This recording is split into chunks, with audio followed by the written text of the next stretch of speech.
Мен енді былайша айтқан кезде көп жағдайда егер пікір айтсам, егер факт келтірсем, мен міндетті түрде зерттеуге негіздеме жасаймын. Яғни бұл өз ойым пікірім емес. Бұл бірнеше жылдар жүргізген зерттеудің нәтижесі. Біріншіден, өлім жазасының бас тарту мен қылмыстың өсуінің ортасында байланыс жоқ. 50 жылда жүрген зерттеу бар. Сол зерттеудің нәтижесі көрсеткендей, арасында тікелей байланыс жоқ. Егер сіз өлім жазасын бас тартсаңыз, міндетті түрде сіздің мемлекетіңізде қылмыстың саны өседі деген ондай байланыс жоқ. Зерттеулердің нәтижесі. Ол зерттеудің нәтижесі, иә. Енді қараңыз, не себептен өлім жазасы көп мемлекеттер бас тартады? Қазір қараңыздар, өлім жазасын пайдаланатын мемлекеттер, қазір көп жағдайда ол таяу шығыс мемлекеттер. Ол араб елдері, ол Иран, ол бүгінде Сингапур, Малайзия пайдаланады, бірақ ол жерде бапқа байланысты, ол нашақорлыққа байланысты.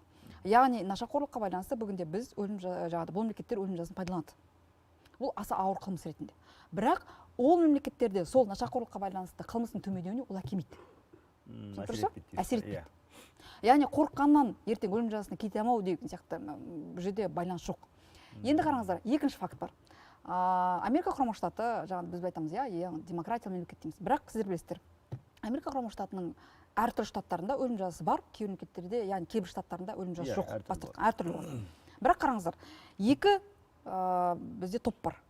Өлім жазасын қолданатын штаттар, өлім жазасын қолданбайтын штаттар бар.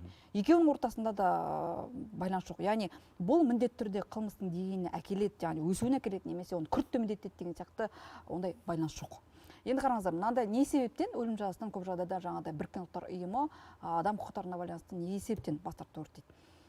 Егер жағдай Америка құрама штатының тәжірибесінен алайық, Америка құрама штатының тарихында 148 адамға қатысты өлім жазасы қолданған болатын. Енді сол 148 адамның ішінде сол 148-іне қате қолданған. Яғни кейіннен оларға реабилитация жасалған. Кейіннен оларға жаңағыдай олардың қатысты шешім дұрыс шықпаған деп. Демек қате шығарылған ғой соттың шешімі. Иә, ойлаңызшы. Бір адам емес, екі адам емес, 148 адам. Яғни бұл құқықтық қате деген болады. Яғни соттың шешімінің қателігі деген болады. Ал оның құны адамның өмірі. Сондықтан да бұл жерде өте жақсы түсіну керек. Біз өлім жазасынан бас тартып отқанмен, біз ол қылмысты бостандыққа жібереміз деп айтып отқан жоқпыз ғой. Біз жаза қолданамыз. Ол өмір бойға жазалау бізде қалады. 25 жыл ма, 30 жыл ма, 40 жыл ма деген. Сол себептен ол бұл жерде өлім жазасынан бас тарту ол міндетті түрде қылмыскерді жазаламаймыз деген сөз емес. Жазалаймыз, бірақ оның жазасы бүлік болады. Ол мысалы өлім жазасына неге мысалы адам құқықтарына қатысты айтқан ғой жаңағыдай қателік. Сосын жаңағыдай зерттеулер өте көп зерттеулер көрсеткен бірнеше мемлекеттердің жаңағыдай арасында байланыс жоқ.